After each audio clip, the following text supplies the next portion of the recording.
You're listening to the Gyokuro video podcast. Hi, I'm Pat Tokuyama, and you're about to discover some of the tastiest ways to feed your mind, body, and soul.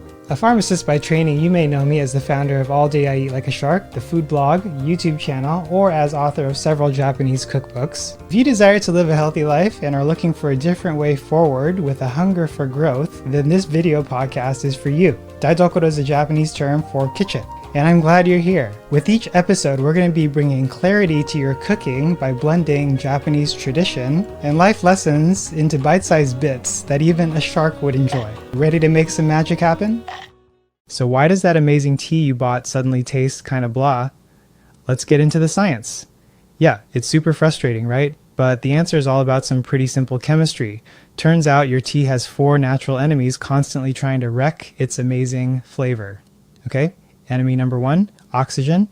This is the big one making your tea taste totally flat. It's literally the same chemical process that turns a cut apple brown. That's oxidation for you. So oxygen is literally changing the very things that give your tea that fresh, awesome taste. And, you know, oxygen doesn't work alone. Its partners in crime are light and heat. Ever leave tea in a hot car?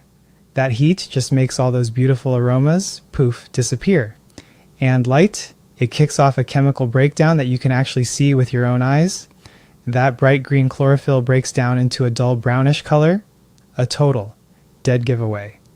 And now for the final and maybe the most destructive enemy of all, moisture. Tea leaves are what you call hygroscopic. Basically, they just suck moisture right out of the air, and that moisture acts like a supercharger for all the other bad chemical reactions we talked about. Okay, so you know the villains. How do you actually fight back?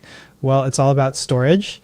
Your mission, should you choose to accept it, is to build a wall between your tea and its enemies. Now you've got a wall. You've got the science. So you can make sure every single cup tastes exactly like it's supposed to. Thanks for joining us today from wherever you're watching or listening from. And if you haven't yet, it'd mean a lot to me if you could share your thoughts in a review on iTunes to let me know what you think of this new video podcast. Then I can take that feedback and make things better for next time. And I'd encourage you to share this with a friend or a loved one, because if you've gotten value out of it, chances are they will too. Want to try cooking Japanese food at home from scratch? Head over to alldayieat.com/aisatsu, AISATSU, to get started today.